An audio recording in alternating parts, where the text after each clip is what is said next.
la la, yeah, boy. La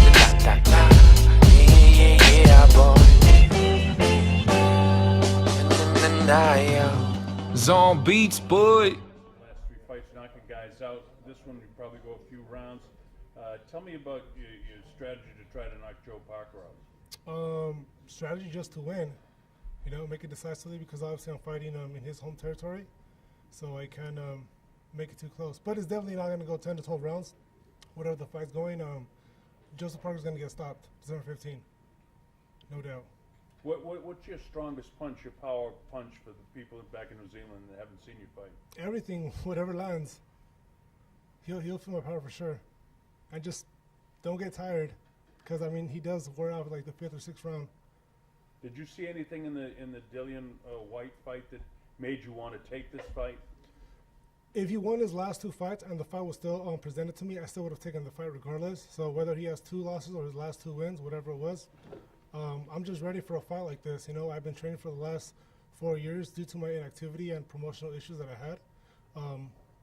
I wasn't able to get big fights, but I've been in camps with former world title challengers, former champions, also world champions. So I'm ready, and I'll be ready for whatever Parker's going to bring. He's nothing new that I never sparred with, I know you've been working with Andy Ruiz, and you did a lot of rounds sparring with him over the years.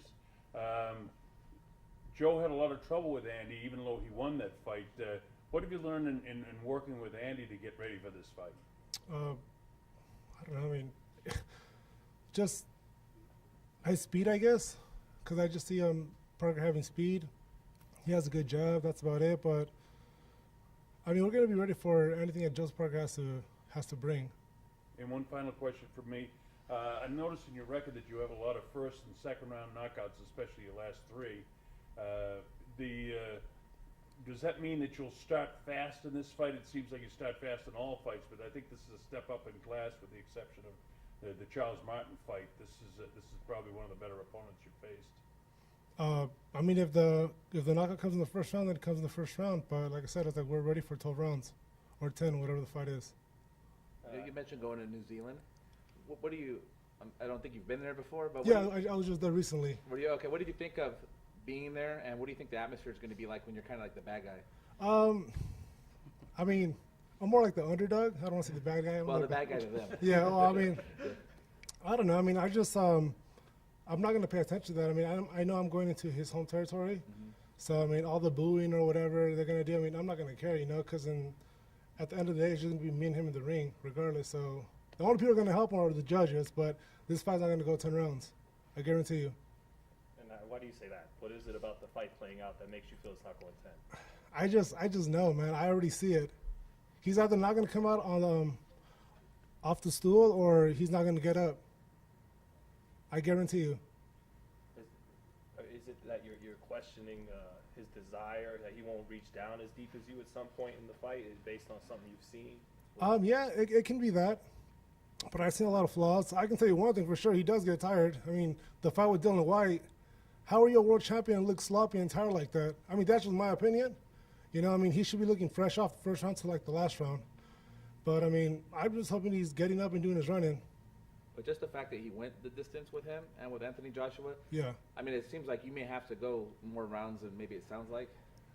Not that everyone's different, but yeah. But I'm gonna be ready for those 12 rounds or the 10, whatever it is. Obviously we trained for that fight. I never fought those rounds before, but that's what we prepare for fights like that.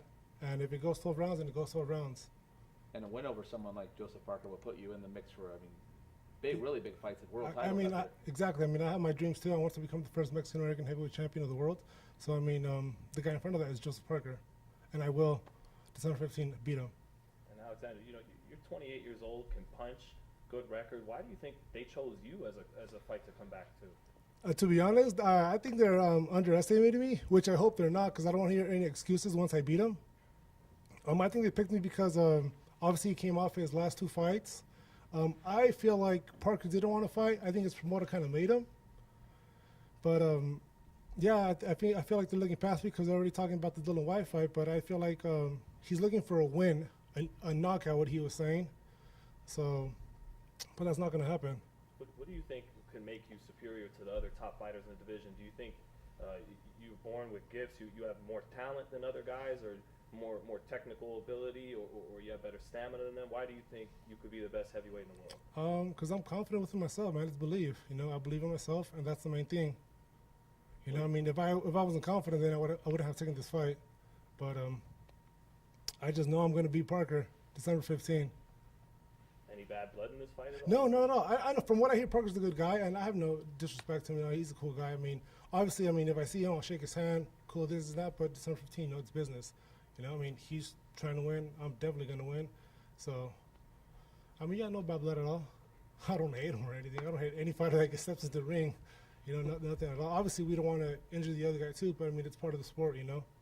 Stuff happens. When will you be going to New Zealand, and what did you learn about the jet lag and travel factor and things like that? What I learned about New Zealand. It's beautiful out there. I didn't really get a jet lag. I mean, just the first day when I arrived, I obviously stayed awake. I didn't go to sleep. I took like a 15-minute, 30-minute nap.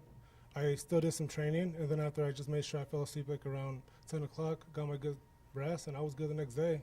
But I personally didn't feel any jet lag. So when will you arrive in New Zealand before the fight? I leave next Tuesday, so I should be there Thursday. And do you have how much going through your mind does the heavyweight championship titles go through, and bright lights, big fights in Vegas? How much do you have ambition towards those kinds of things right now? I don't know. I mean, I'm just hungry to fight. To be honest, like I feel like my level or where I should be in the top 10 or top 5, and the person in front of that is Parker. And I also got to ask what you think about Wilder and Fury this Saturday. Who do you think wins the fight?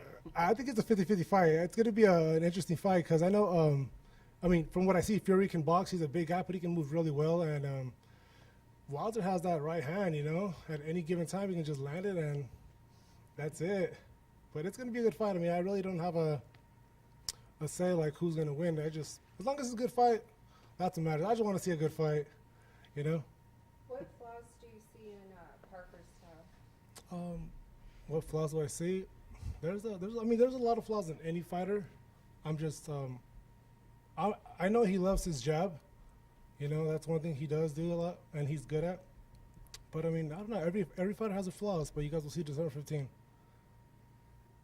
then there's a lot of talk going on with Wilder and Fury.